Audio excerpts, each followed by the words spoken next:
Good afternoon, ladies and gentlemen. With great pleasure, I would like to invite you all for the webinar to be held by Elets Technomedia, India's biggest B2B organization and the banking and finance post, in association with Gupshup, a conversational messaging service company, on the topic of how insurance industry is adopting chatbots and conversational messaging. And I would like to extend our sincere thanks to our esteemed speakers and the delegates who have chosen to collaborate with us to be part of this initiative and for graciously supporting this event. So now, to start off with, Mr. Srinivas Vijayaraghavan, VP Marketing Gupshup, who would like to do a quick welcome note for the audience. Welcome. Thank you, Nishant. And on behalf of Gupshup, I want to welcome my fellow panelists who will be introduced in a minute and all of you that have tuned in. The last 2 years have thrown a huge spotlight on the insurance industry. The pandemic has made a lot of individuals, including me, realize the importance of having the right kind of insurance instrument for one's health, for one's family's health, and one's life.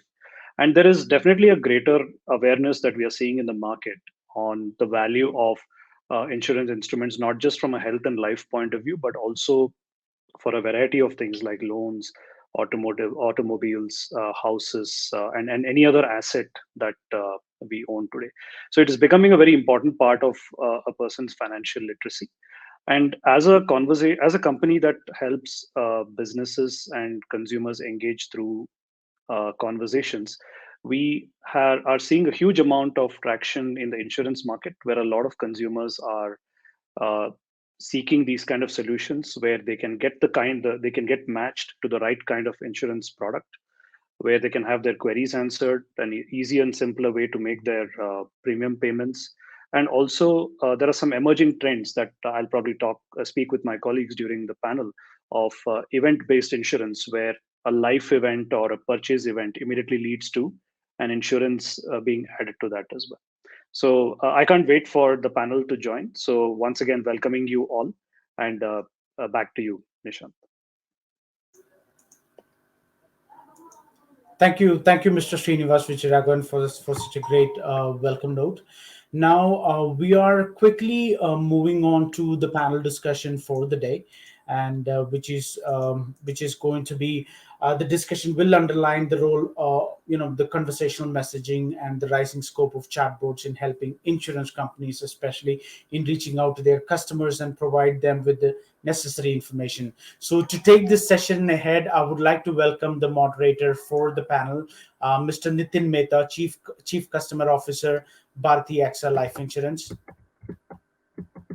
Thank you very much, and thank you for once again giving this opportunity to get me here. My name is Nitin Mehta, and I'm the Chief Customer Officer at Bharti AXA. So we have the fellow panelist, Mr. Srinidhi Shamarao, Chief Strategy Officer, Aegon Life Insurance, who joined the panel.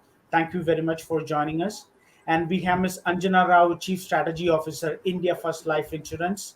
And we have Mr. KV Deepu, President, Head of Operations and Customer Service, Bajaj Allianz General Insurance. And of course, we have Mr. Srinivas Vijayaraghavan, VP Marketing, Gupshup, who joined the panel discussion. Thank you, gentlemen. I hope you have a great session ahead. Thank you so much. Thank you. So I'm going to start with you, Anjana. The first question is: we've been hit by a pandemic, and I think last 2 years have been life changing for all of us. And obviously, life insurance industry is not left behind. What do you think are your specific takeaways on what will change? What, according to you, has changed in the last 2 years, especially for the life insurance companies? Thank you, Nathan, and hello to all my co-panelists. So, Nathan, what has changed so I would say what the takeaway from this particular from the last 2 years has been, the rampant adoption of technology which the industry has witnessed. So things which we used to talk about, remote working, but one fine day, it was like an absolute acid test of all your DR plans. It was an acid test of all your BCPs. I mean, everything put to execution overnight. So how resilient the operational processes were, how flexible and how quick to adopt to the change the industry. So how quickly we responded, how quickly we recovered, and how did we thrive? Because it also led to, I mean, the last 2 years we've seen an amazing increase and a good pull in the demand for protection covers. So the 2 years have seen, sea change, where there used to be resistance for remote way of working, to a stage where we are now into full-fledged remote or hybrid way of working. uh, the way we used to operate our business processes, the way we used to, the adoption from the customers. Earlier there used to be, even for a policy document, I mean, the request always used to be like, I want a physical copy. To the way we have shifted the behavior of the customer, the expectation of the customers changing. I mean, a digital copy is good. The shift which has happened in terms of how we are delivering our services, the contactless ways, we learned a lot, and we learned at a very rapid rate, is what I would say. And we executed at a very rapid rate. And I think all of a sudden everybody is in a frenzy to adopt all these technologies and figure out how I can excel. And that is something which I felt the industry witnessed or has taught us. I mean, these times have taught us. Thanks, Anjana. Srinivas, I'm going to request you to come in. Uh, there has been a resurgence of technology, and most of the companies have started using different platforms, WhatsApp, SMS, emails. The resurgence and usage of all these platforms has become many folds. But what do you think is probably that tipping point for the next phase of expansion where we are able to, let's say, connect or touch with the customers at any point in time?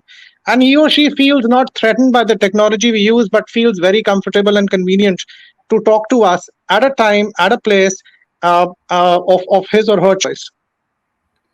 Yeah, as Anjana mentioned, I think what we've realized in the last 10 years is that consumers, as always, have adopted these messaging apps like WhatsApp and Instagram that you mentioned a lot more than businesses have.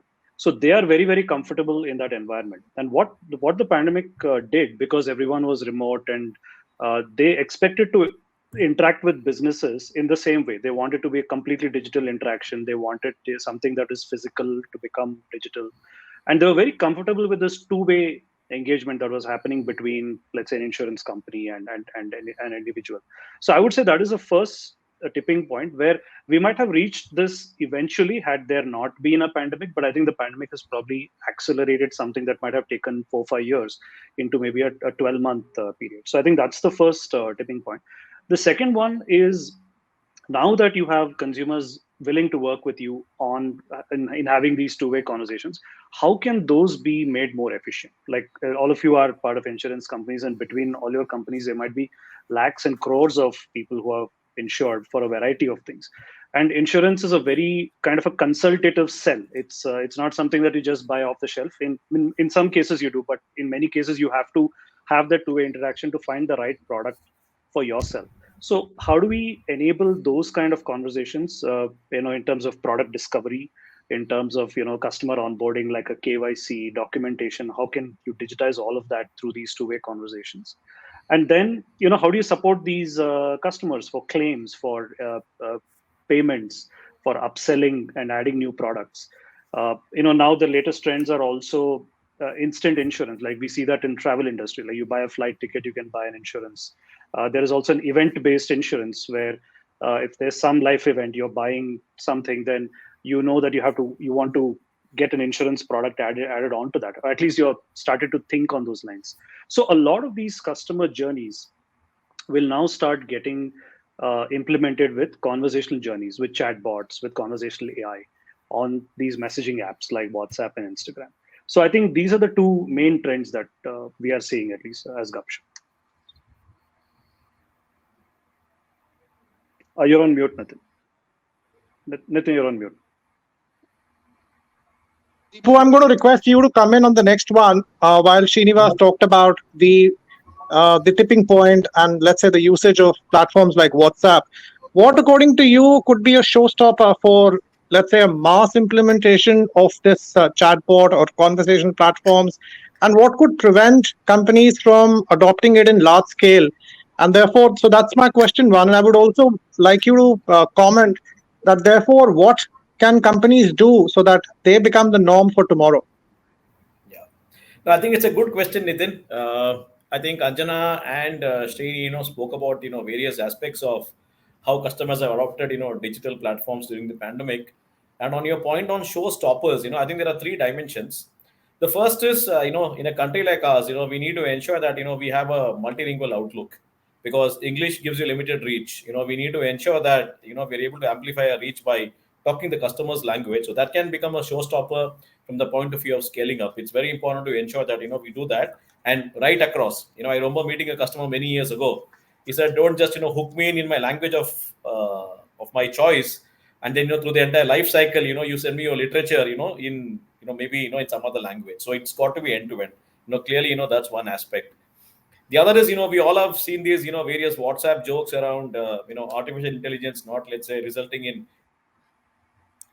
natural stupidity, right? We need to ensure the optimal combination of man and machine to ensure that the customer experience is right up there. Because while you can teach bots, you can only teach them from the past, right? And that's where human beings need to chip in at critical moments and then ensure that we carry this optimal combination of man and machine forward.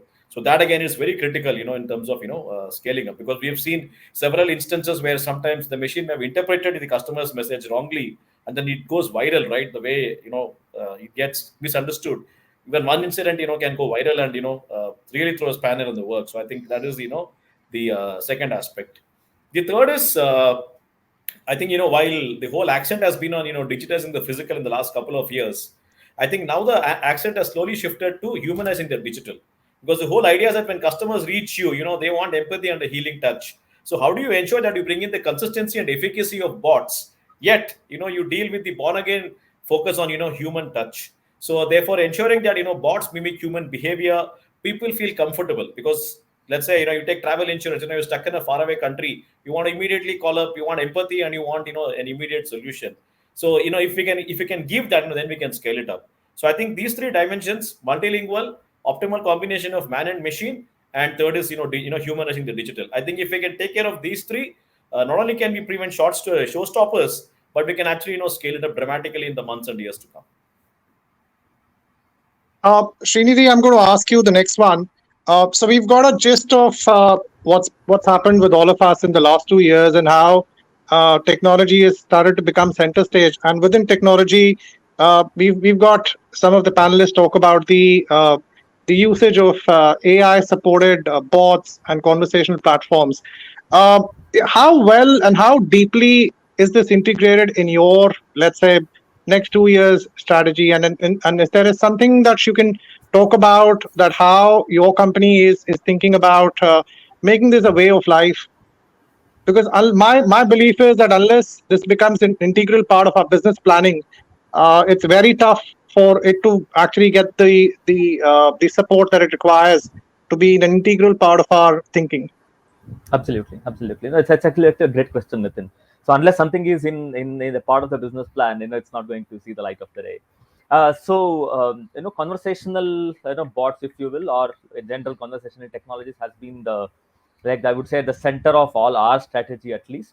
So Aegon at the moment is trying to be a 100% digital only insurance company, and the customer experience strategies all around how we enable a super consistent experience for our customers 24/7 without a person needing to pick up the phone from our side. So that's what we are trying to do. And in this perspective, we already implemented like a WhatsApp on the customer service bit, so the customers can ask any questions literally in normal English and they can get any answers. Once they have become a customer, now the focus is how can we enable something like that in the policy issuance stage as well. So policy issuance on WhatsApp, right, is what we are trying to implement right now. And then the moonshot project that we are trying to do is on the video medical side of things. So can there be a video medical where there is it's a video call, with the customer asking a bunch of, being asked a bunch of questions and so on and so forth, except that, on the other side of the video call is not a person or a doctor, but it's a, it's a machine, right? That's the paradigm towards which we are doing the Moonshot project.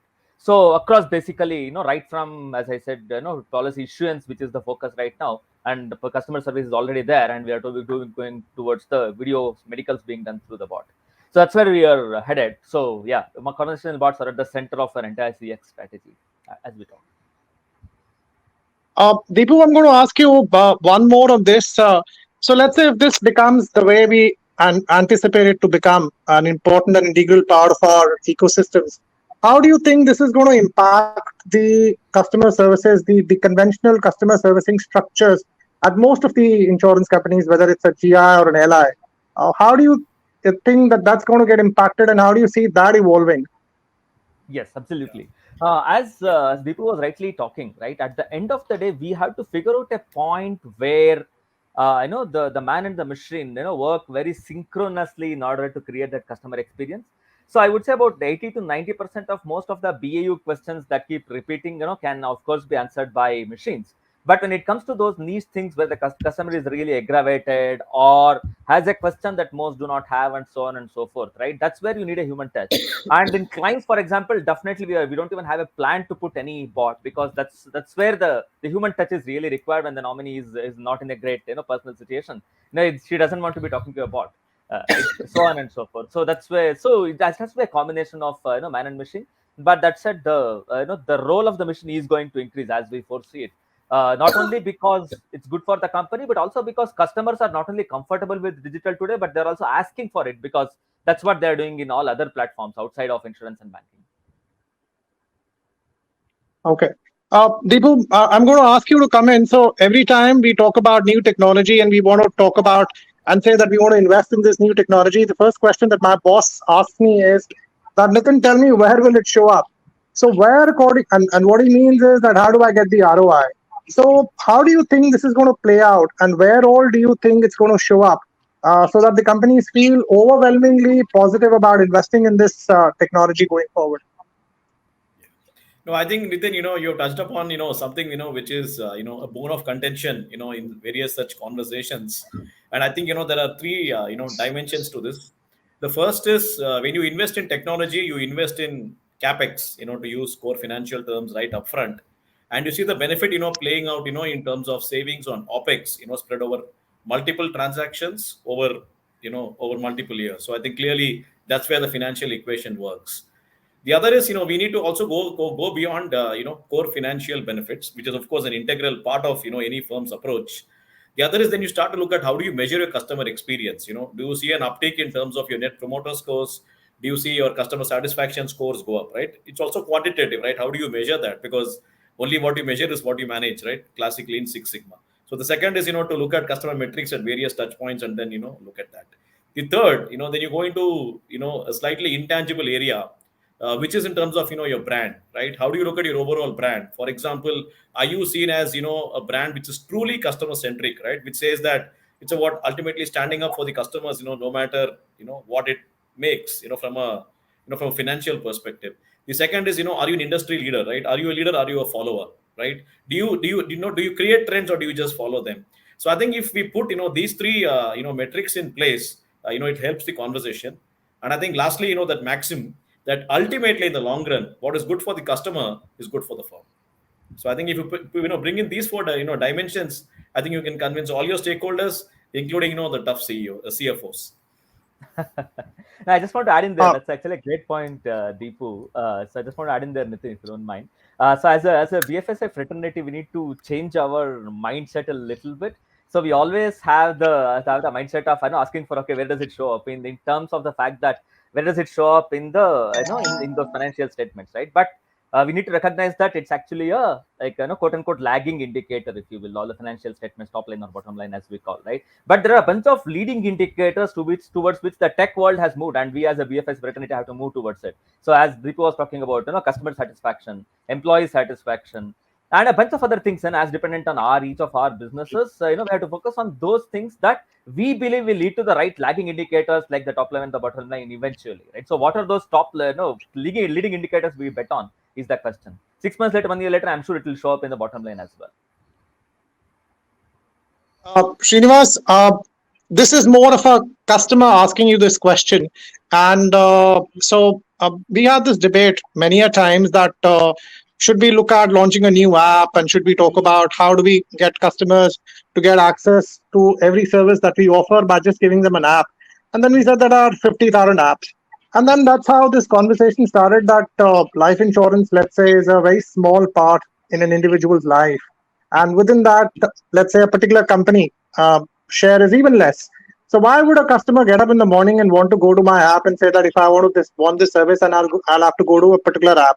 And that's when this question came up, that what if he is on Facebook and he thinks, oh, I had to do something about my life insurance or general insurance or whatever, and I can just click a button and the engagement can start. Or if I'm, let's say, on a Twitter or LinkedIn, and I think about an insurance process, and I think about something which had to be done, and I just have an option to just click a button.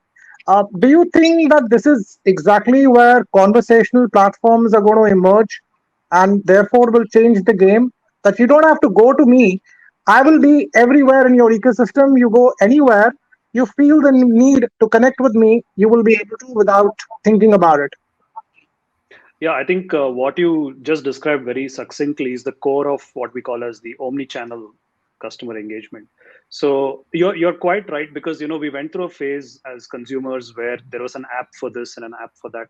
But I think apps have also started reaching a bit of a download barrier. Like you mentioned, there are so many brands that we connect with on or businesses that we connect on a day-to-day basis, that you can't possibly have thousands of apps on your mobile phone. There is a download barrier. So what is the next thing? The next thing is, where do you spend most of your time today? You want to be able to find your preferred business there itself, which is our data shows us. And I think most of you will agree that we spend a lot of time on messaging apps today. So what we do is we help businesses to get on messaging apps, and they can live on the app alongside a friend, family member, old friends group, a work group, and all of that. So your insurance brand is also living with that, and you're having a two-way conversation. The second part of it is, let's say you've invested in a website. Let's say you have an app. Let's say you have let's say a call center, an outbound marketing team. There is a way to orchestrate a customer journey across all of these different touch points that you have already invested in. Let's say you do a lot of above the line advertising for your brand for various insurance use cases. The key is, how do you get the customer from sort of getting your stimulus in a one-to-many kind of a medium, like a mass advertising or a marketing medium, and bring them into a more intimate one-on-one conversation with your brand. So that is the key to omni-channel engagement, which we orchestrate through our platform. So like you rightly mentioned, I'm on a website, I see an ad of a use case that I have not thought of. Okay, I think I need to do this. So I click on something, and I'm led into a two-way conversation. Or I'm on a website where, okay, I'm collecting some general information, because website content to a large extent is static, to some extent personalized. But I feel this need to, get more info, to share some more of my details. How do I get that person into a two-way conversation? So the next phase is, how do we orchestrate all of these journeys, these customer journeys, through all these various platforms or touch points that you already have created for your brand.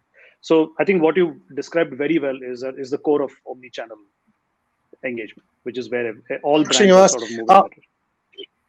Anjana, I'm going to ask you a little different question. And as we are discussing technology, and we are talking about if tech is the way forward for us to reach out to the consumers, how do you think, and maybe in the context of your company, if you can help illustrate, how do you think this is going to have an impact on the talent? The conventional talent pool which is available and working in most of the companies is not exactly aligned to this way of working. And if in 2 years we are talking about another cusp of tech innovation which will disrupt us, how do you think the organizations will have to start working on their talent strategy? Yeah, very pertinent question, and I think each one of us must be having this as a very big concern, or there is definite action plan already in place as to how do we bridge the skill gap. So essentially, yes, with the new advent of technology, where the focus is more on journeys. I mean, all that we are talking about with the messaging apps, or the previous point which we're talking about, how do I minimize my customer effort score? So if I have to minimize the customer effort score, can I not just, why do I even take the pain to go to a messaging bot? Why can't I take my conversational API AI to a level where I just use a voice command and get access to information that I need, right? So now for this to be enabled, it's a semblance of what is it that I need as data, what is it that I need as journey. And there are a couple of new roles which will come in, people who are expert in journey mapping, people who are aware of the nuances of how do I do the empathy maps. So these are the skill sets which were not there, or which are not there today, and we are in the process of how do we inculcate these skill sets within the team, so that everybody, it's not just about somebody who's working, anybody who's owner of a process needs to think of his journey inside out, outside in. What kind of experience am I giving him? So am I able to map the journey properly? Am I able to empathize? What are the frustrating movements in my journey? So if one is able to identify these low points and the high points and focus on how do I eliminate them. So yes, so journey mapping is one such thing. Having how do I deal with data? So we today there is quite a lot of work being done on machine learning, data driven insights, but it's all in silo. You have a process, you have data driven insights. How do you marry them so that the data driven insights become a part of your process? They are brought in at a point where the decision is being made, either by your staff member, or either by the customer, or either by your partner. So how the data driven insights can be extended and consumed, so as a service or whatever. So again, having a mindset change here as to how do I make my processes smart. So I really don't, I cannot qualify or tax a skill set here, but it is like knowing more about how, where is it that my process lacks today, and how can I combine it with data driven insights to make it smarter. So these are two areas which I feel. So data, yes. Journey maps, yes. Empathizing with customers, yes. So these are new set of skills. I mean, which folks need to have if they need to claim that I'm designing superior customer experience. Okay. And agile Deepu, is my next another. question is Just wanted to just mention one more point is, I mean, the shift, I mean, the way we look at a design today or a rollout today. I mean, if it is more like a product driven, a smaller release of product, you come up with an MVP and you start building on it. So that's the approach. If one, so again, agile way of thinking, and how smaller sprints can be rolled out is another skill set which I feel is something which needs to be cultivated. that's I think very relevant. Deepu, I have another question. So, like I just talked about, and Anjana very well explained about the importance and how this will have an impact on the talent. In the insurance sector, you know that we are also driven by intermediaries, and they to a great extent play a very extensive role in outreaching the customers. Do you see some sort of a backlash as companies start to attempt in their endeavor to reach out to these customers directly through conversational platforms? Do you see that as a backlash or a challenge to be overcome, because distributors still uh, determine a large part of company sales? Yeah. So Nitin, I think as I mentioned before, it's an extremely important dimension of the whole insurance landscape, because this is a B2B2C business. More than 95% of sales still happens through distributors.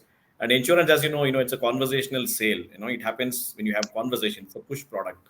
So I think the whole idea here is to include distributors as part of your overall outreach, because if the bulk of the sales is happening through them, then the customer's experience of the firm becomes the customer's experience of the intermediary. So therefore, there are several angles to keep in mind. I think when we think of customers, we also need to think of partners. So for example, starting from training, right? How do we ensure that they are also up to speed in terms of digital tools, so that they can not only sell digitally but even service customers digitally. So I think that's clearly one aspect. The other is when we talk about customer NPS, it's also about, for example, doing distributor NPS, so that we can go back and give them feedback, in terms of how do customers, relate to them, what are the areas they can strengthen and what are the focus areas they can work on, just as, customers give, feedback on the firm.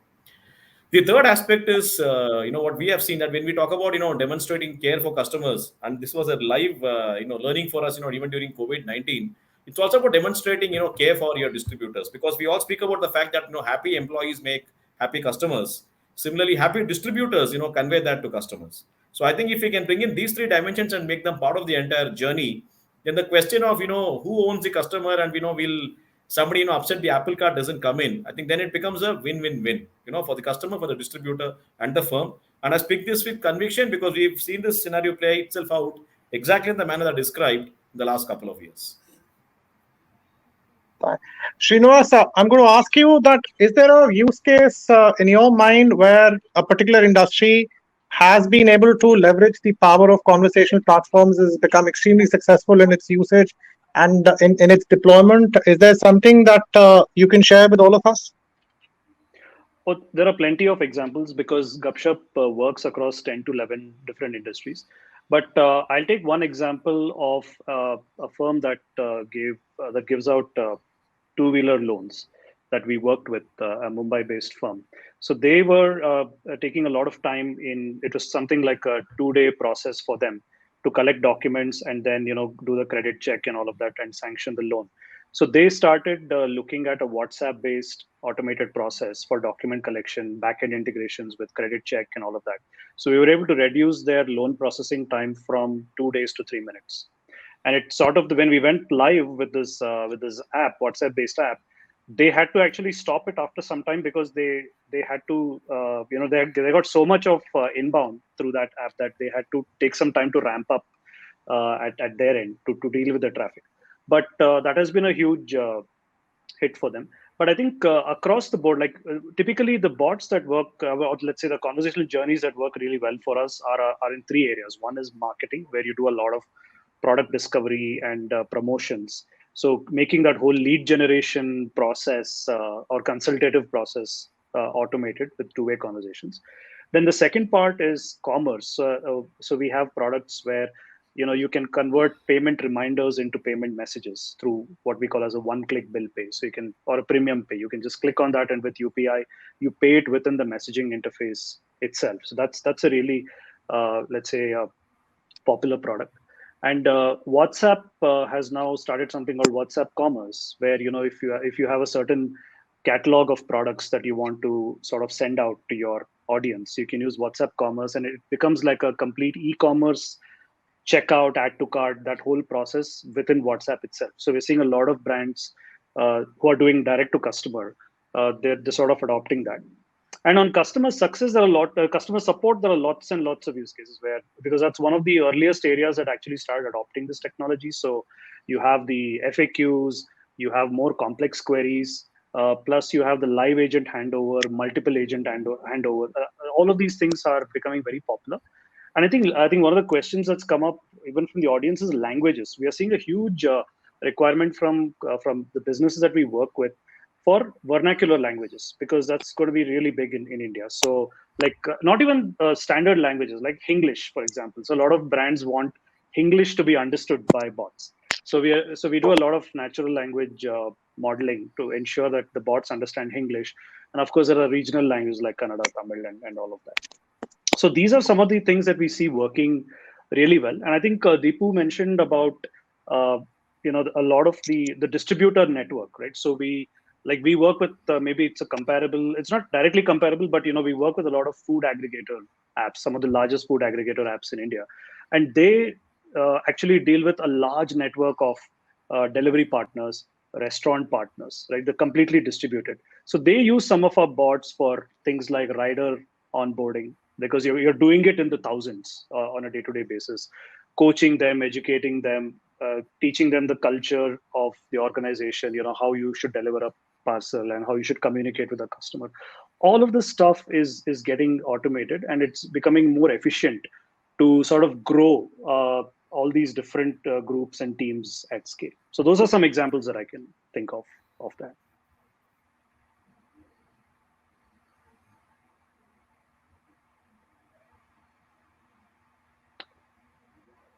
Uh, Nitin, I think we lost Nitin. Yeah, let's say. But I think there was a question. Maybe I can ask you on behalf of one of the audience members. That one of the question is that what is the latest focus on initiative on language? So I'd be very happy to hear your perspective on language, vernacular language, these mixed language that we are seeing in India. So do you see a lot of requirement coming up for these bots to learn these languages? Can I take that quickly, Shini, and then I Please, can. please, Yeah. please. Yeah. So clearly, there is, focus on Indian languages. If you look at our AI-driven chatbot, like I mentioned earlier, to amplify our reach, we do offer services, in languages, other than English. And, we have seen, Mm-hmm. that there is, traffic increasing, on those fronts. The other is, since we are in insurance, right? And in general insurance, you have a range of products. So if you look at crop insurance, typically taken by farmers, they live in the hinterland and English is not their first language. Mm-hmm. So we came out with a mobile app. It was an industry first, exclusively for them and in the language of their choice. And the downloads were so high through sheer word of mouth because they could interact with us, they could interact with the government, they got app notifications, on weather, they got crop advisories, they got crop diagnostics. Through sheer word of mouth, downloads went up. We had a rating in excess of 4.5 in the Play Store at one point in time, and it won the Global Innovation in Insurance Award, 2 years ago.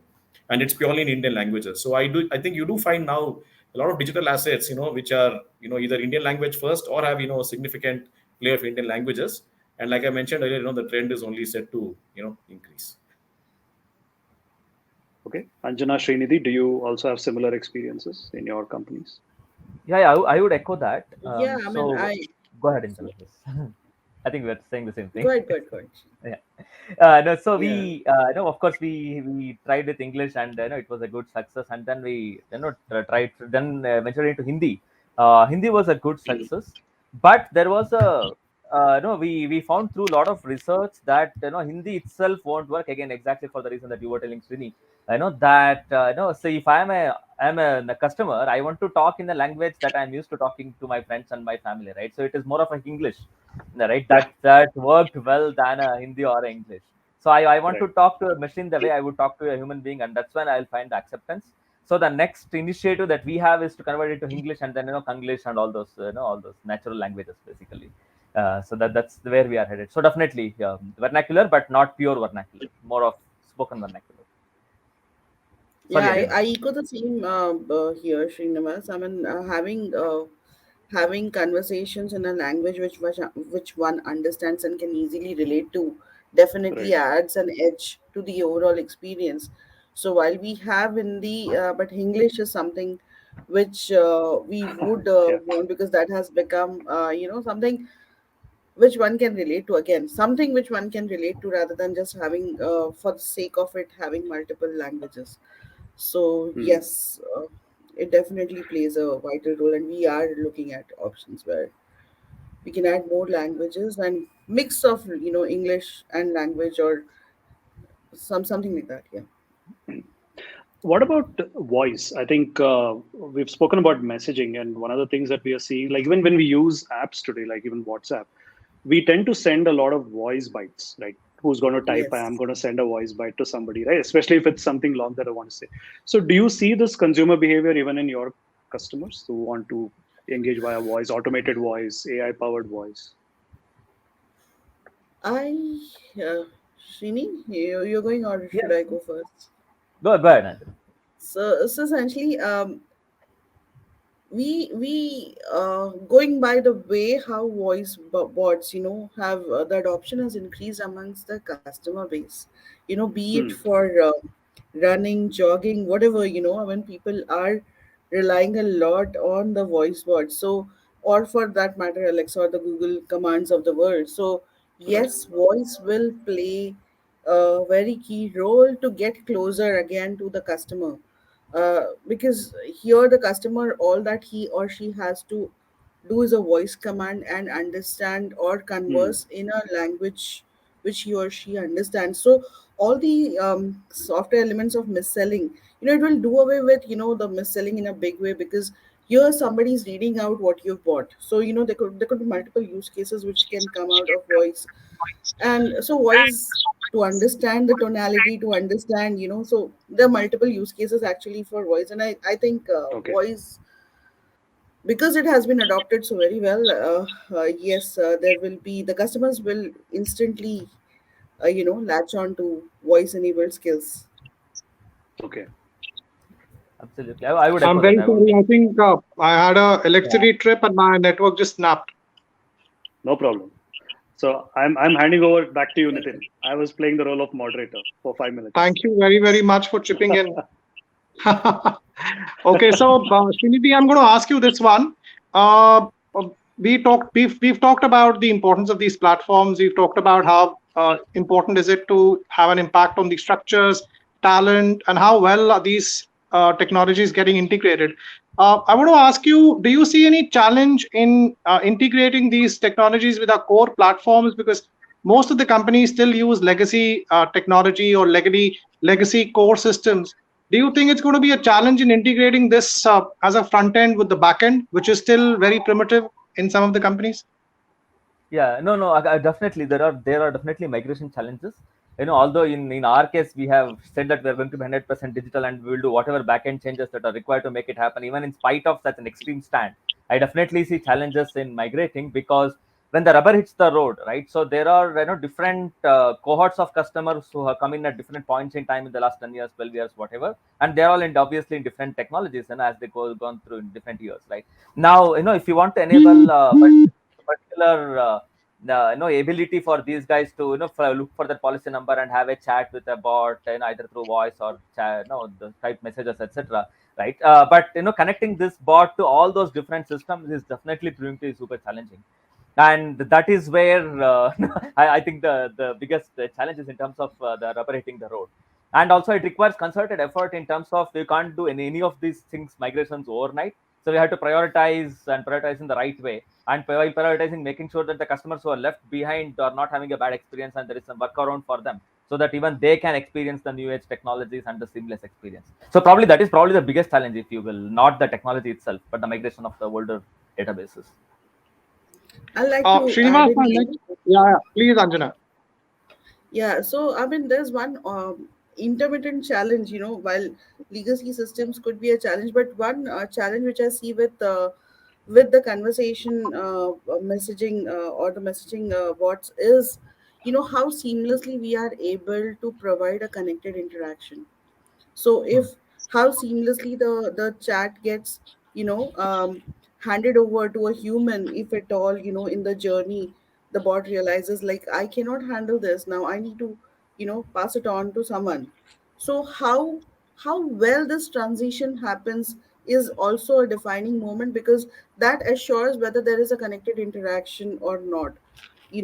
Otherwise, again, one has to restart the entire journey, and the customer has to again specify why he or she got in touch. So the contextual, retaining the contextual element is of essence, is what I feel.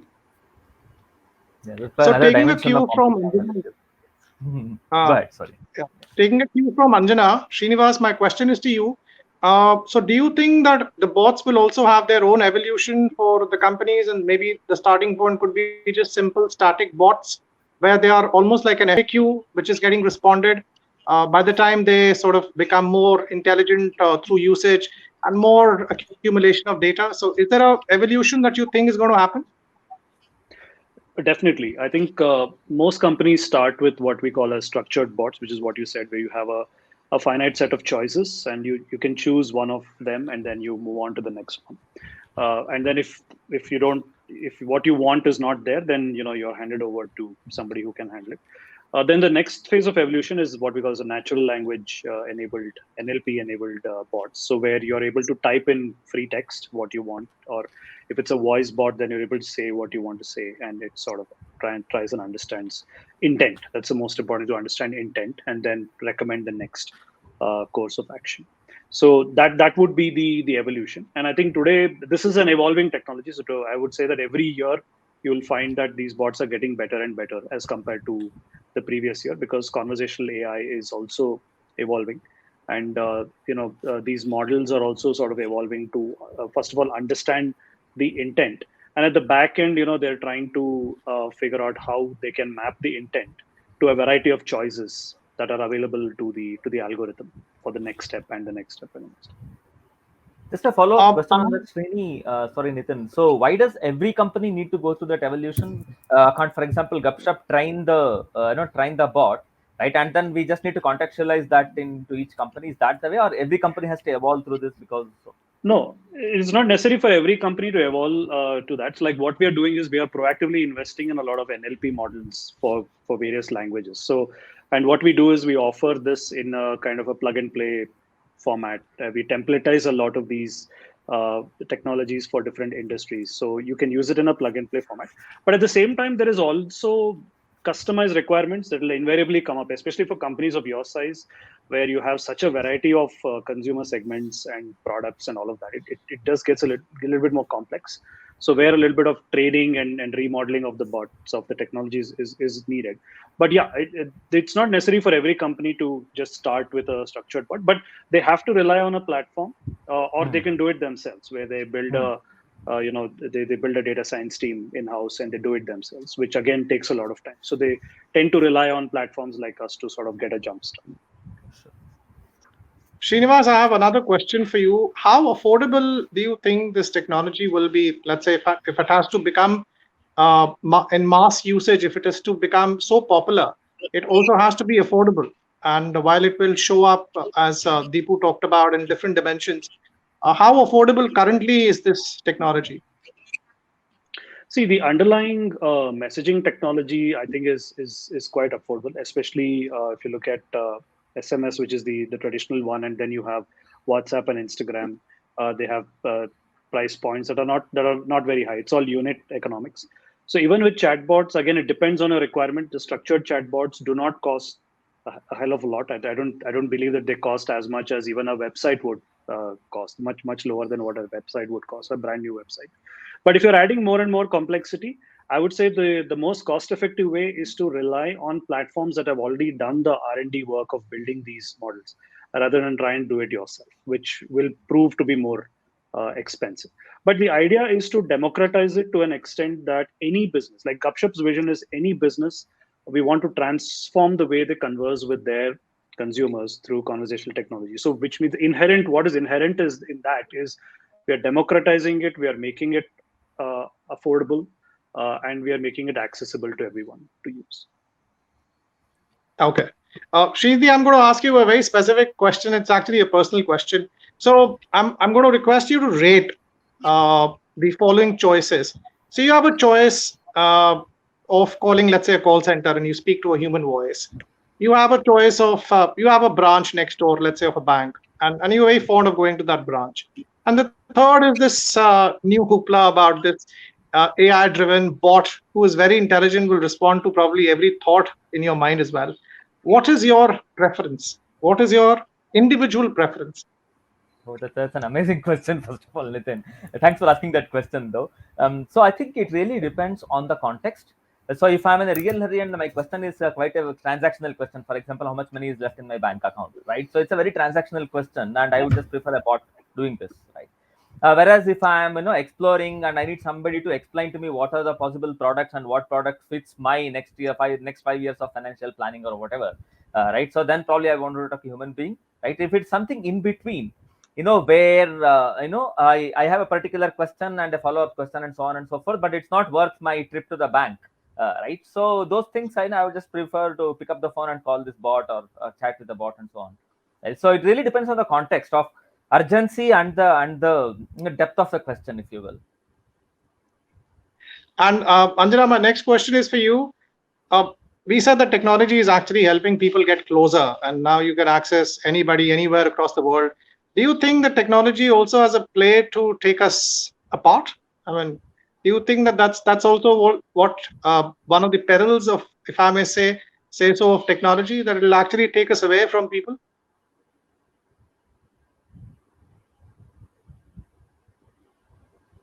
I think we lost. I think we, Anjana, yeah, Yeah, I think we lost Anjali. yeah. So Can I we can take an redirect that audience? question back to you, Yeah, Srinivas. yeah. Yeah, no, I mean, look, I think consumers have already gone through like one dimension of separation, right, from brands. Like we've gone through the web era and the app era, and we've survived that. Brands have survived that.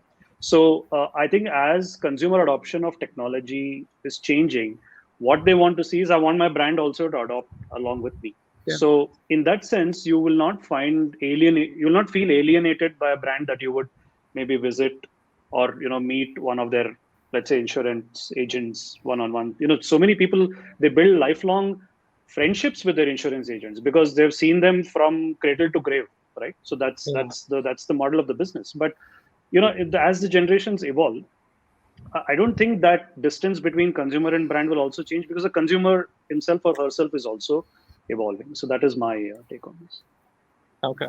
So now let's. I think we are pretty much coming to an end.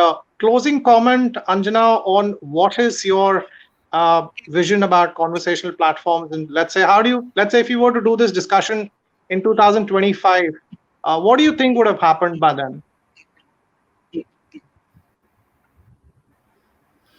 So I think all the plans would have been put to use, and we would be conversing with the voice bots, and primarily be it inbound, outbound. At least 30-40% of the call volume would be voice bots.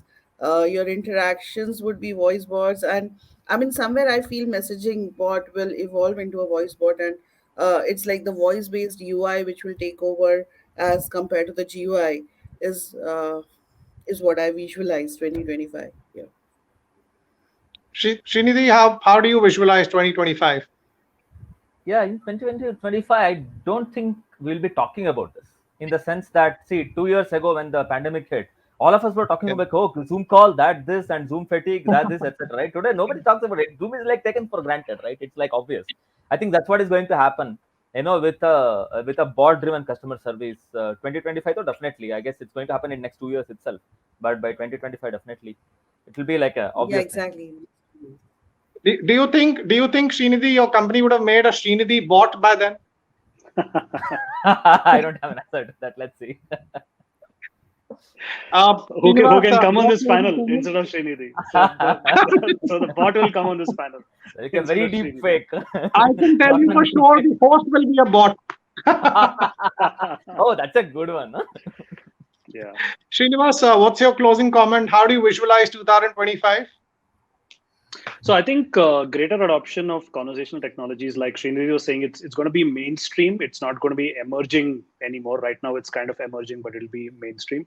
And I think if we are in the same panel, then we'll be talking more about how to optimize, how to make it better, how to get better results, rather than saying, okay, this is something new that we should adopt it. So I think it's that whole cycle, right? The product life cycle, the moving from the early adopters to early and late majority. It would have sort of crossed the chasm to be more of a regular accepted thing, and then we'll be talking about how to make it better. And the same thing happened with websites, the same thing happened with apps, the same thing will happen here as well.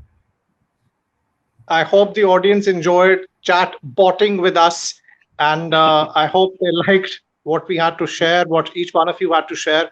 I think some brilliant insights and very real life examples of what's happening and how AI driven conversational platforms will probably become an integral part of our ecosystems. Uh, Rishad, I think that's pretty much what we had to talk about. Uh, would you want to come in now? Yes, Thanks, Nitin, for a great so session. thank you, all the speakers, for such a fantastic and wonderful session, such an insightful session mainly, and there was some great insights on how the insurance industry transformed COVID-induced challenges to into opportunities, and what are the tech priorities that industries should focus on, and also the best part is how the industry is leveraging the power of AI and chatbots to streamline their conversational messaging system. So thank you very much for all the panelists who joined us today, and also thank you all the delegates for supporting us. And I request all the speakers to stay back. As I said, as a token of appreciation, there is an award which will be handed over to you. So hello, yeah, can we have the awards on the screen, please? Okay, here. Thank you, Mr. Nitin Mehta, Chief Customer Officer, Bharti AXA Life Insurance, Bharti AXA General Insurance. Thank you, Thank you Nitin, very for much. joining and moderating the session. And yes, Mr. Srinidhi Shamarao, Chief Strategy Officer, Aegon Life Insurance.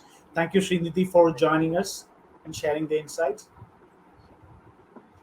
Yes, Ms. Anjana Rao, Chief Strategy Officer, India First Life Insurance Company Limited. Thank you, Anjana, for joining the session. Thank you for. Mr. KV Dibu, President Head of Operations and Customer Service, Bajaj Allianz General Insurance. Though we missed him about 10 minutes prior. Thank you so much. Yes, thank you very much, Mr. Srinivas B. Vijayaraghavan, VP Marketing, Gupshup. Thank you so much for joining and supporting the entire event.